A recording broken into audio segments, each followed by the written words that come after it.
말씀은 사무엘상 23장 1절에서 5절입니다. 사무엘상 23장 1절에서 5절 우리 한 절씩 나누어서 읽도록 하겠습니다. 사무엘상 23장 1절에서 5절입니다. 네. 사람들이 다윗에게 전하여 이르되 보소서 블레셋 사람이 그일라를 쳐서 그 타작마당을 탈취하더이다 하니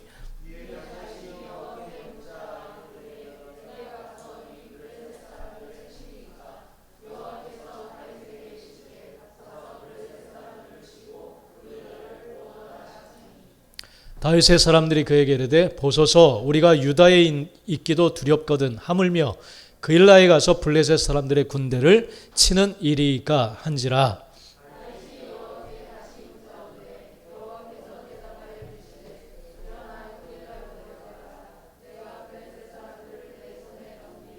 같이 읽겠습니다. 다윗과 그의 사람들이 그일라로 가서 블레셋 사람들과 싸워 그들을 크게 쳐서 죽이고 그들의 가축을 끌어오니라. 다윗이 이와 같이 그일라 주민을 구원하니라. 아멘. 예, 오늘 말씀 제목입니다. 같이 한번 읽어봅시다. 시작. 왕 같은 제사장의 삶을 살게 하시는 하나님. 예, 예. 우리 한번 앞뒤자로 인사할까요? 살아계신 하나님이 당신과 함께하고 계십니다. 시작. 당신과 함께하고 계십니다. 할렐루야. 예. 믿으시기 바랍니다. 수연이 하나님이 함께하고 계시죠? 언제 들어가요? 다음 달? 방학인데 그럼? 야, 군인이 그렇게 길어? 야, 까맣게 몰랐네. 난 벌써 들어갔나 했더니 되게 기네요. 할렐루야. 예. 수연이도 군생활 중에 하나님이 함께 하시는 줄 믿습니다. 우리 모두의 삶의 현장 속에 함께 하시는 줄 믿습니다. 그 하나님께서 여러분들을 왕같은 제사장으로 살도록 부르신 줄 믿습니다. 할렐루야. 여러분의 삶의 모든 것은 여러분 스스로 계획하는 게 아니라 하나님이 계획하신 것이 있고 준비하신 것이 있고 그 삶으로 이끌어 가시는 줄 믿습니다. 할렐루야. 이 사실을 믿고 한 걸음 한 걸음 주님과 함께 하시기를 바랍니다. 계속 지금 유류세가 폭등해서 참 경제적으로 많이 어려운 가운데 있습니다. 화물연대가 지금 파업해가지고 지금 또 여러 가지 더 큰 어려운 가운데 놓여져 있어요. 그들의 이제 또 생존하기 위해서 어떤 안전 운행권을 보장받기 위해서 그러는데 이게 멈춰지니까 뭐 건설도 지금 힘들고 레미콘도 다 파업되고 막 그러니까 뭐 편의점, 식당 뭐 다 운송에 관련된 그런 모든 것들은 지금 어려움을 다 당하고 있습니다. 여러분, 하나님께서 여러분을 향한 계획과 뜻이 계신데 어떤 사명들, 부르신 소명들이 분명히 있습니다. 근데 그런 기능들이 멈춰지면 지금 이런 사회적인 현상 가운데도 기능이 멈춰지면 엄청난 어려움을 당하듯이 하나님께서 우리를 부르셔서 어떤 하나님 백성다운 기능을 하기를 원하시는데 그것을 하지 않게 되면 여러분 눈에는 보이지 않을지라도 삶에 망가지는 부분들이 일어나게 되어집니다. 파괴되고 깨지고 어려움을 당하는 부분들이 분명히 일어납니다. 그렇기 때문에 하나님께서 우리에게 뭘 하라고 말씀하실 때에는 우리가 순종함으로 나아갈 때 하나님이 왜 그러시는지를 깨닫게 되고 알게 되는 줄 믿습니다. 하나님은 여러분들을 골려 먹으려고 혹은 그냥 고생시키려고 그냥 부려먹으려고 그렇게 하시는 게 아니에요. 우리를 위해서 생명까지 주신 주님이 무엇을 하라 말씀하실 때에는 우리에게 유익되고 또 우리에게 복이 되기 위해서 은혜 되기 위해서 그렇게 말씀하시는 줄 믿습니다. 그렇기 때문에 우리가 이것만 나 하기 싫고 저거는 좀 어렵고 이런 식으로 내가 못하겠다 손을 놔버리면 하나님이 주시려고 하시는 그 놀라운 은혜를 누릴 수가 없게 되어집니다. 그렇기 때문에 우리는 하나님의 그 깊은 뜻, 의도, 생각들을 우리가 깊이 알고 어렵지만 순종하게 되어질 때 그 하나님께서 역사하시고 우리 삶 가운데 놀라운 일들을 이루어 나가실 줄 믿습니다. 할렐루야. 이제 그 중에 한 가지가 바로 우리에게 원하시는 삶은 왕같은 제사장의 삶입니다. 할렐루야. 자, 우리 한번 옆 앞뒤 한번 인사할까요? 당신은 왕 같은 제사장입니다. 선포합시다. 시작. 당신은 왕 같은 제사장입니다. 이게 여러분의 심중에 딱 박히게 되기를 축복합니다. 그래서 그러한 삶을 살아가게 되기를 축복합니다. 여러분, 이분이 누군지 아세요?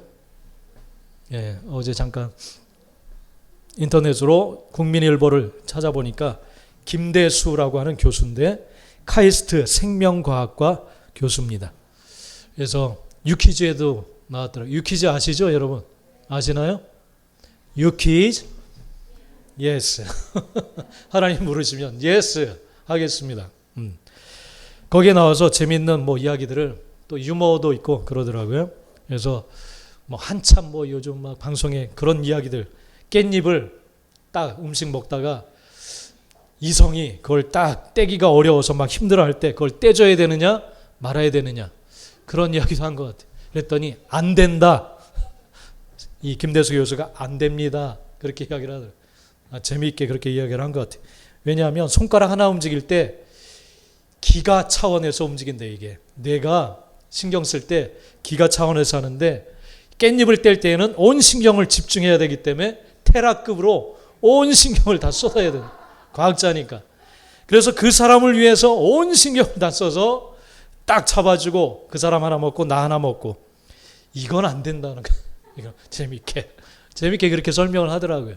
자기의 온 모든 것을 다 쏟아부어서 그렇게 하면 옆에 있는 아내나 남편이 힘들어진다는 거예요. 힘들어진다는 거예요. 여러분, 그러면서 이분 그 글에 보니까 하나님에 대한 신실한 고백이 있어요. 그래서 뭐 여러 가지 뇌과학자로서 자녀의 뇌를 성장시키는 법, 혹은 또 뭐 바람을 피우는 유전자는 따로 있다, 뭐 그런 글로 많이 유명해진 것 같더라고요. 이렇게 재미있게 하나님이 창조하신 사람의 뇌가 어떤지를 이렇게 잘 설명을 해요. 그러면서 다른 크리스천 과학자들과 함께 창조주 하나님에 대한 고백을 담은 책도 펼쳐냈습니다. 과학자, 하나님을 만나다, 그런 책을 출간을 했다고 합니다. 그러면서 그가 어릴 때 경험을 그렇게 한 것을 글을 읽어봤어요. 초등학교 시절에 집중력이 잘 없었대요. 그래서 옆자리에 있던 친구를 무의식적으로 한 대 쳤는데 코피가 이렇게 흐르게 되었대요. 코피가. 여러분 싸우지 마세요. 어린이들 알았지? 네. 그런데 어느 날 그 친구 엄마가 자기를 초대를 했대요.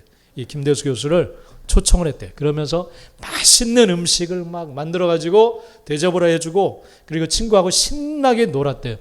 그리고 잠깐 친구가 화장실 간다고 갔을 때 우리 김대수 교수를 불러가지고 그렇게 이야기를 하더래요. 야, 네 친구, 내 아들은 좀 착한 아이야. 그러니까 좀 사이좋게 지내라. 그러면서 방에 들어가서 이불을 보여줬는데 피가 묻은 이불을 보여주었대요. 밤새도록 계속 며칠 피를 계속 흘리더라고요. 그러면서 그 옷을, 그 이불을 보여주면서 내 아들은 착한 아이니까 네가 좀 잘 대해주고 그렇게 같이 잘 놀아라. 그런 말을 해주더라는 거예요. 근데 그 순간 거기서 왠지 모를 이 마음 이 속에서 따뜻한 온기가 자기를 이 감싸는 것을 느끼면서 잘못을 했을 때 용서와 회개가 무엇인지를 직접 배웠다. 거기서 느끼게 되었다. 그것을 체험하는 순간이었다. 이렇게 고백을 하더라고요. 그런 고백. 야, 귀한 경험을 했네. 어릴 때. 이제 그것이 이제 평생을 가는 것 같아요. 그래서 연구실에서 매 순간 자기가 무엇인가를 연구할 때 하나님께 계속 질문하는 것이 그래요. 하나님, 어떻게 하나님은 이걸 어떻게 만드셨습니까? 그렇게 질문을 하면서 연구를 한다는 거예요. 그럴 때 영감을 얻기도 하고 또 여러 가지 헤쳐나갈 돌파구도 얻고 그런다는 거예요. 그러면서 항상 자기는 하나님의 시각으로 보려고 한다. 과학자들은 제3자의 시선에서 보는데 나는 하나님을 믿는 그런 과학자이기 때문에 전지적인 하나님 시점에서 왜 도대체 이게 이렇게 하나님이 만드셨을까? 그런 생각 속에 풀어나간다는 거예요. 그러면서 그 어린 시절의 경험을 했습니다. 그러면서 오늘 말씀과 견주어서 딱 생각이 났어요. 믿음의 사람은 왕 같은 제사장이에요. 왕에게는 백성이 있습니다. 할렐루야. 왕에게는 백성이 있어요. 지켜야 되고 돌봐야 되고 자기가 뭔가를 공급해줘야 되고 이끌어줘야 될 백성이 있는 거예요. 믿음의 사람들의 백성은 믿지 않는 자들이에요. 믿지 않는 자들. 그들에게 뭔가 왕으로서의 권위, 통치, 그런 것들을 보여주어야 될 줄 믿습니다. 할렐루야. 그러니까 어린 시절에 그걸 경험한 거예요. 어린 시절. 어떤 왕이 자비로운 통치를 보여준 거예요. 그것이 마음에 남아서 변화가 일어나기 시작하는 거예요. 할렐루야. 할렐루야. 여러분, 믿음의 사람은 그렇기 때문에 그 나라와 그 일을 구하는 삶을 살아가는 그러한 사람들인 줄 믿습니다. 할렐루야. 그 나라, 하나님 나라를 다스리고 계신 하나님의 뜻, 의도, 생각, 마음, 그분이 어떤 마음과 성품과 뜻과 그런 것을 가지고 이끌어 가시는가, 거기에 항상 관심이 있어요. 그래서 하나님 나라와 하나님의 뜻을 구하는 삶을 살아가는 자들이 믿음의 백성들의 모습인 줄 믿습니다. 그래서 언제나 내가 먹을 것, 쓸 것, 내 기분, 내가 뭐 누리고 살 것, 이런 것에 관심이 있는 게 아니라 하나님의 뜻이 어디에 있나, 하나님이 무엇을 원하시는가에 항상 초점을 맞추고 살아간다는 것, 이게 바로 믿음의 삶의 모습인 줄 믿습니다. 그럴 때 하나님이 약속하시는 것은 뭐냐면 너의 모든 필요를 내가 채워주겠다, 그렇게 약속하시는 줄 믿습니다. 마태복음 6장 33절 앞에 한번 읽어봅시다. 시작. 그런즉 너희는 먼저 그의 나라와 그의 의를 구하라, 더하시리라. 할렐루야. 예. 여러분, 만약 여러분의 자녀를 누가 괴롭혔다, 그러면 어떤 마음이 들겠어요? 우리 이현이도 얼마 전에 다쳤는데, 예. 내가 이놈의 학교를 그냥 다 뒤엎어버리고 그냥 나도 성질이 있는데, 그런 마음이 들지 않겠어요? 그죠? 내가 나를 감히, 응? 그런 분한 마음이 들 거예요. 근데 우리가 한번 일단 멈추고 하나님 앞에서 생각하는 거예요. 어떻게 하나님이 처리하기를 원하시는지, 할렐루야. 하나님의 뜻이 무엇인지, 하나님이 원하시는 의로움이 무엇인지를 생각을 하는 거예요. 그렇게 우리는 생각하고 행동하면서 나아가야 될 줄 믿습니다. 그런데 거꾸로 우리가 처리할 때가 많아요. 하나님이 일단 먹을 것, 입을 것 풍성하게 주시면 내가 그 나라와 일을 위해서 살겠습니다. 이게 보통 많은 사람들이 생각하고 있는 모습인 것 같아요. 그러나 하나님은 그렇게 말씀하시지 않았어요. 그렇게 통치하겠다고 말씀하시지 않았습니다. 하나님이 원하시는 삶을 너희가 먼저 살아가려고 온 힘을 다할 때, 그때 나는 너희에게 모든 필요한 것들을 공급하고 채우겠다, 그렇게 말씀하십니다. 할렐루야. 이것이 바로 하나님이 원하시는 왕같은 제사장의 삶인 줄 믿습니다. 할렐루야. 왕같은 제사장의 삶을 살아야 됩니다. 오늘 본문이 이제 다윗에 대한 이야기가 계속되고 있어요. 사무엘상 계속 읽어 나가고 계시죠? 읽고 계시죠? 믿습니다. 저는 여러분을 믿습니다. 속담에 믿는 도끼에 뭐가 있어요? 다 이해하시나요? 찍힐지언정 한번 믿어볼랍니다. 읽으세요. 말씀의 능력이 있어요. 하나님의 역사하심이 있는 줄 믿습니다. 예. 이스라엘 왕으로 부름받은 다윗의 상황이 오늘 본문에 계속 기록되고 있어요. 그 앞장부터 계속. 골리앗을 물리치고, 우리 지난주 골리앗을 물리치고 다윗이 이겼어요. 그래서 이긴 자에게는 딸을, 이 사울 왕이 자기 딸을 사위로 이긴 자에게 주겠다, 그렇게 이야기를 하고 사위를 삼겠다 이야기를 해요. 그런데 골리앗을 물리치고 다윗이 이긴 다음에 백성들에게 막 들려오는 소문이 사울은 천천히고 다윗은 만만이다라는 그런 노래, 칭송을 막 하는 거예요. 그러니까 사울이 시기심과 질투와 분노가 막 일어났어요. 분노가. 그래서 결국은 이 분노가 커져서 악한 영에 사로잡혀서 다윗을 미워하고 죽이려는 계획을 계속 세웁니다. 다윗을 죽이려는 계획을 세워요. 그래서 자신의 딸을 이용해서 미갈이 다윗을 좋아하는 것을 알고, 네가 다윗에게 블레셋 사람의 포피 100개를 베어오면 내 딸을 너에게 주겠다. 그러면서 위험한 전장 가운데 내몰아서 싸우다가 죽도록 그런 계획을 세웁니다. 그러면서 사울이 계속 다윗을 죽이려고 하는 계획을 세워요.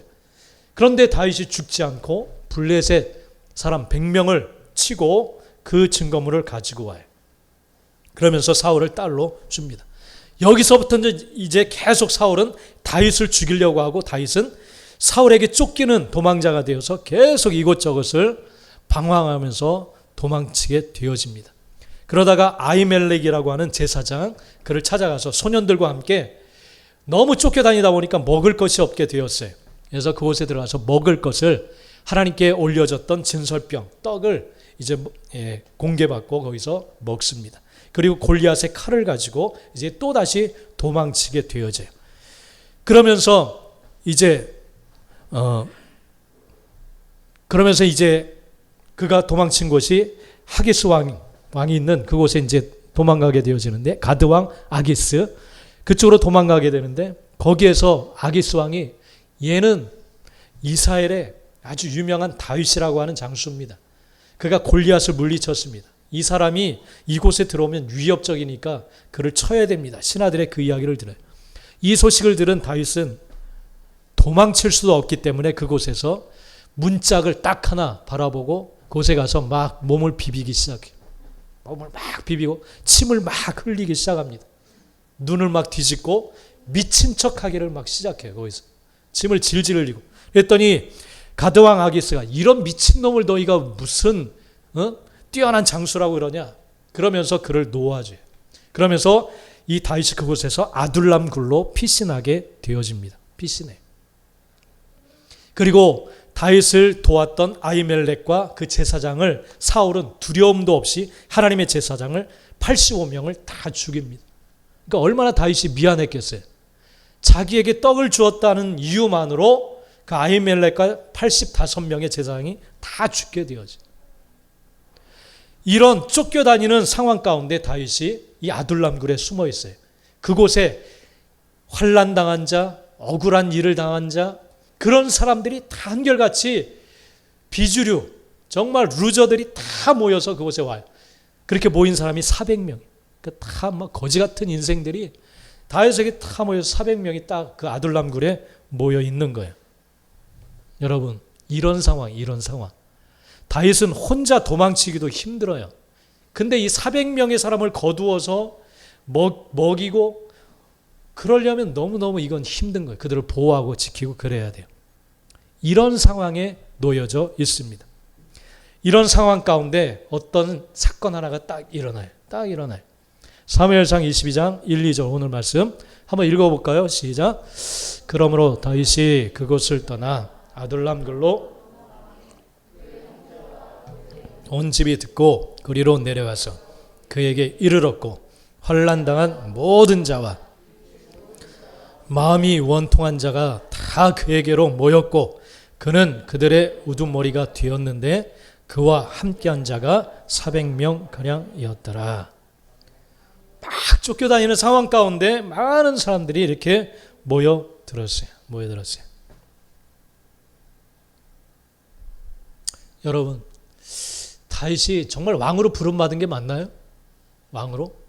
왕이면 좀 근사한 좀 힘 있는 군사들이 호위를 하고 또 땅덩거린 뭐 요즘 같으면 전차, 좋은 차, 막 이런 좋은 건물 가지고 있어야 좀 왕답지 않나요? 근데 다윗은 너무너무 초라한 모습이었어요. 만약 아이들과 또 부녀자들이 함께 한다면 거의 1000명 이상이 지금 모여서 피난 생활을 계속 하고 있는 거예요.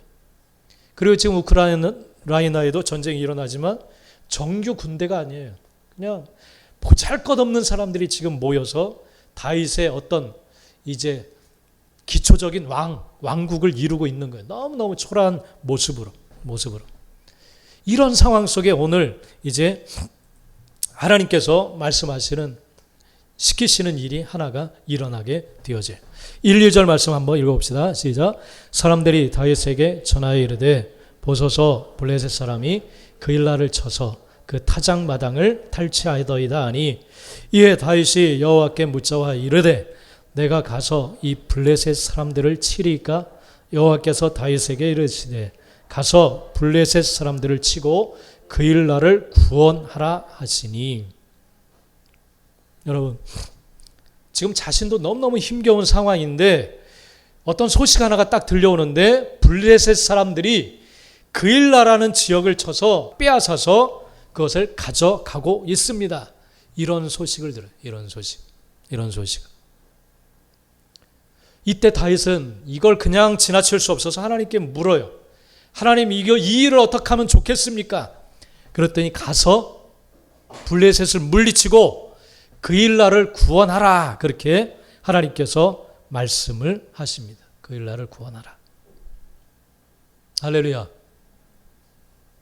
여러분, 힘겹고 어려운 상황 가운데 하나님께서는 그를 왕같은 제사장으로 그 일을 하도록 그렇게 명하시는 거예요.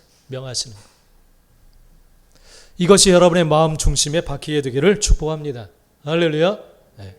우리 교회도 인원이 적으니까 힘들어요. 근데 순간순간 하나님이 어디를 도우라는 감동을 주실 때가 있어요. 피난민들이 있을 때 우리 꿀을 사서 공급하는 그런 일을 우리가 또 했었어요. 우크라이나에 얼마 전에 또 송솔나무 형제가 생명을 아끼지 않고 가서 구원하는 그걸 보고 돕고자 하는 마음을 주셨어요. 여러분, 우리도 힘들고 다 힘들어요. 그죠? 다 힘들어요. 그러나 우리의 정체성은 하나님의 자녀로서 왕같은 제사장으로서의 역할을 감당해야 될 줄 믿습니다. 지금 다윗은 지금 거둬야 될 식구, 자기가 보살펴야 될 식구, 자기도 지금 어려워요. 너무너무 어려워요. 사울이 지금 기세등등해서 조금만 어디를 나가면 그를 찾아서 죽이려고 하는 군사를 풀어서 그런 상황이에요. 식구들이 너무너무 많아요. 이들을 먹여야 돼요. 보호해줘야 돼요. 이런 상황에 그일라라는 곳에 가서 자기도 지금 자기 앞가름하기도 힘든데 그걸 도우라고 지금 하나님께서 말씀을 하십니다. 왜냐하면 다윗은 왕이기 때문에 그래요. 왕으로 부르셨기 때문에 그렇습니다. 왕은 자기들의 백성을 보호하고 지키고 돌봐야 될 사명이 있는 거예요. 할렐루야. 아멘. 믿습니까? 예, 우리 다시 한번 앞뒤적으로 당신은 왕같은 제사장입니다. 인사합시다. 시작. 믿습니까? 예. 사울에게 지금 정신없이 쫓겨다니는 다윗, 생명의 위협을 당하고 있는 다윗. 그런 다윗에게 또 다른 생명과 더 위급한 상황에 놓여 있는 그일라에 대한 소식을 듣게 하세요. 여러분, 그럴 때 다윗은 하나님께 물어요. 여러분, 이건 말도 안 돼. 나는 하지 못할 거야. 그렇게 물러서는 게 아니라 그 나라와 의의가 무엇인지를 우리는 구해야 될 줄 믿습니다. 하나님의 뜻이 무엇인지. 근데 여러분, 이 그일라라는 것은 이 사람들은 좋은 성품의 사람들이 아니에요. 좋은 성품의 사람이 아니에요. 이제 블레셋을 물리치고 그일라를 딱 구원했어요. 그래서 그곳에 머물러 있는데 사울이 자기를 그곳에 있다는 소식을 듣고 잡으러 온다라는 소식을 들었어요. 그럴 때 다윗이 하나님께 묻습니다.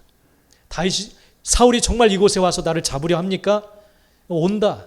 그렇게 말씀하세요. 그럴 때 그러면 이 그일라 사람들이 나를 잡아서 사울에게 넘기겠습니까? 하고 물어봐요. 그럴 때 하나님께서 그럴 것이다. 그들은 그럴 것이다. 그렇게 이야기를 해요. 아니, 그걸 아시는 양반이 그들을 구원하라고 해? 이게 말이 돼요? 말이 안 되잖아요. 그걸 아시는 분이 구원하라고? 그죠? 하나님 원망하겠죠. 근데 하나님은 하라고 하세요. 하라고. 누가 나에게 잘못한 일이 있으면 몇 번이나 용서할까요? 여러분 몇 번 용서할 수 있어요? 잘못하는 사람? 저도 용서하기 힘들어요, 계속. 그래도 말씀이 그러니 몇 번이나 용서할 수 있을까요? 3번, 3세판 3번. 좀 더 써서 5번 정도는. 10번? 그래, 성자다. 10번. 70번에 7번이라도 용서해줘라. 아니, 계속 괘씸하게 저러는데요. 용서해줘라. 그게 하나님의 뜻이에요. 하나님의 뜻. 우리는 못하죠. 그죠? 그러니까 우리에게 성령의 인도하심이 필요한 거예요. 할렐루야. 내 의지로 안 돼요. 내 성깔로 안 돼요. 내 성질로 안 돼요. 안 돼. 하나님이, 나는 죽고 하나님이 사셔야 가능한 일인 줄 믿습니다. 나는 죽었습니다. 선포해야 돼. 나는 죽었습니다. 왕은 백성을 지키고 돌봐야 될 사명이 있어요. 만약 지금 이제 대통령이 바뀌었는데 윤 대통령이 나 너무 피곤하고 힘들어. 나 한 달 동안 정책을 멈추고 그냥 나를 위해서 좀 쉬겠습니다. 그러면 어떻겠어요? 국방이고 경제고 뭐고 나 어디 하와이 딱 1년만 쉬었다 오겠습니다. 1년. 예? 탄핵하겠죠. 당연히. 탄핵하겠죠. 아무것도 나 안 하겠습니다. 그러면.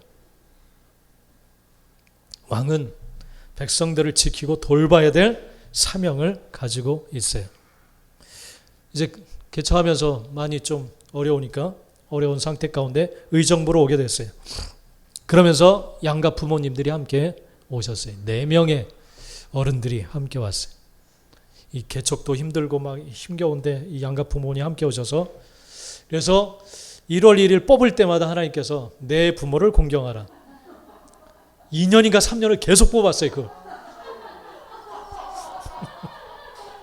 할렐루야. 할렐루야. 어떤 의미인지 아시죠? 예. 내 부모를 공경하라 계속 뽑았어요. 내가 불손한 마음이 있나? 부모님들에 대해서 한번 곰곰이 생각을 해봤어요. 내가 뭘 잘못하고 있나? 계속 뽑게 하시니 계속. 지금 개척 상황도 지금 힘든데 양가 부모님 오시니 계속 노인들이니까 병원을 계속 왔다 갔다. 이쪽 한번 저쪽 한번 또 싸웠다고 또 한번 지금 열쇠 방문이 안 열린다고 호출 막 계속 뭐 쌀이 떨어졌다 호출 우리 싸웠다 호출. 네.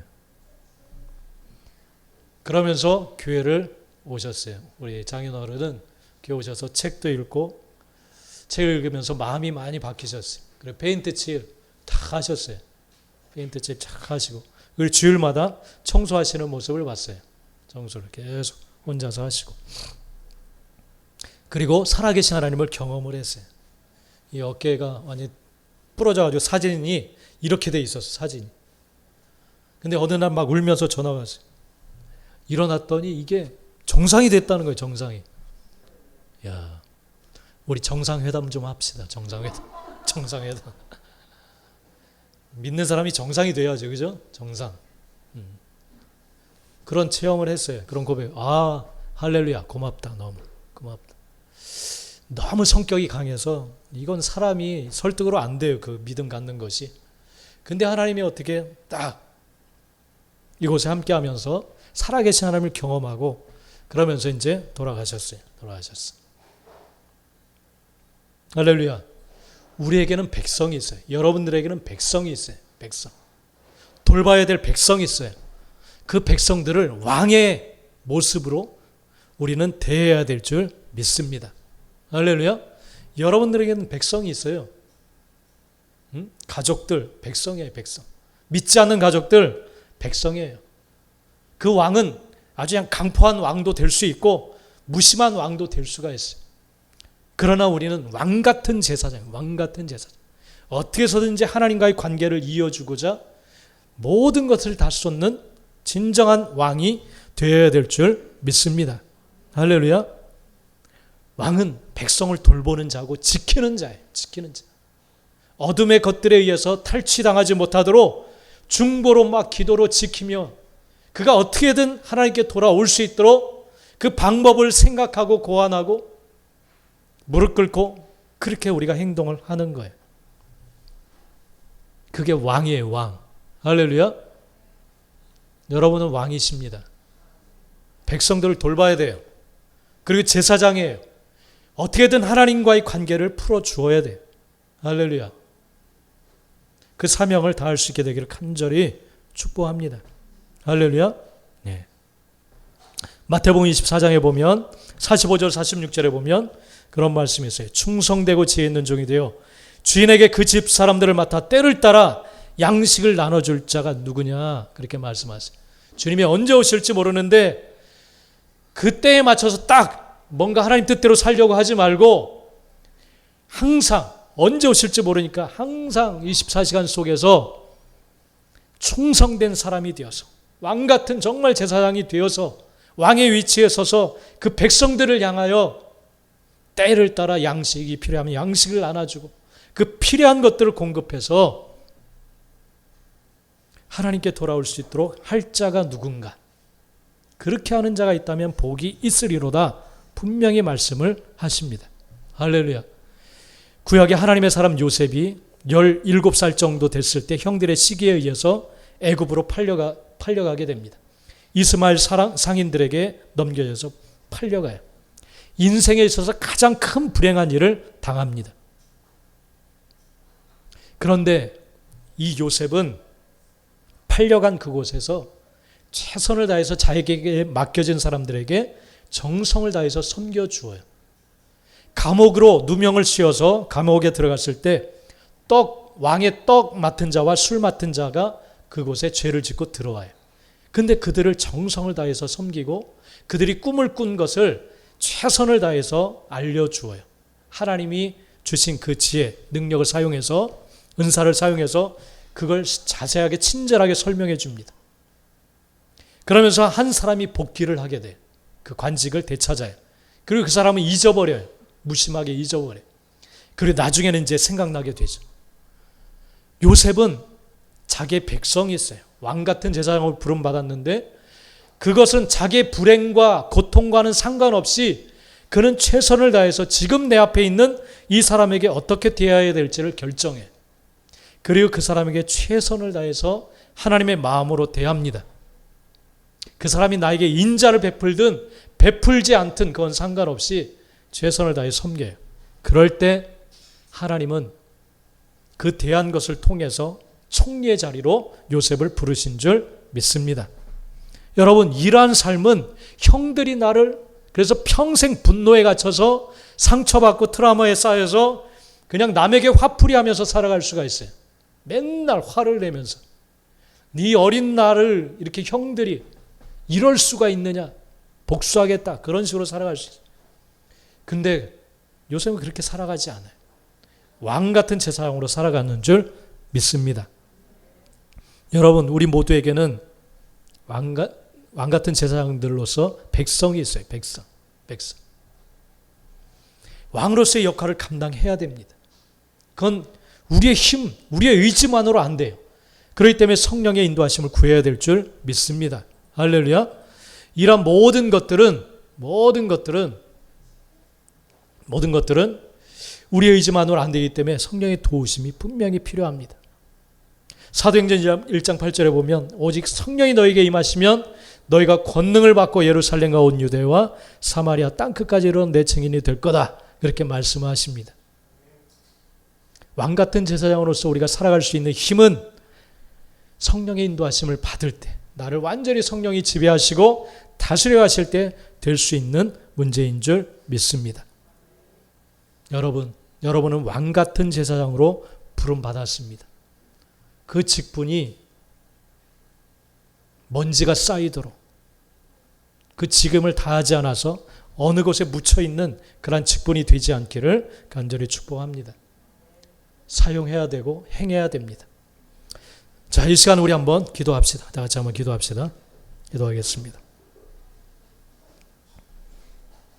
하나님은 여러분들을 왕 같은 제사장으로 부르셨습니다. 그리고 그런 삶을 살아가도록 이끄셨습니다. 여러분에게는 백성이 분명히 있습니다. 하나님을 모르는 자들이 바로 여러분의 백성입니다. 그가 여러분에게 어떤 도움이 되든 되지 않든 다윗에게는 그 일 나는 짐덩어리였습니다. 그리고 다윗을 배신할 그러한 사람들이었습니다. 그럼에도 하나님은 가서 너의 백성을 구해라, 그렇게 말씀을 하십니다. 여러분은 왕같은 제사장의 삶을 살아가고 있습니까? 그럴 마음이 있습니까? 그런 마음을 달라고 구하십시오. 그런 삶을 살게 하시기 위해서 부르셨습니다. 하나님이 책임지십니다. 그와 같은 삶 가운데 하나님이 역사하시는 줄 믿습니다. 그러기 위해선 성령의 인도하심이 반드시 필요합니다. 여러분의 결단만으로 되지 않습니다.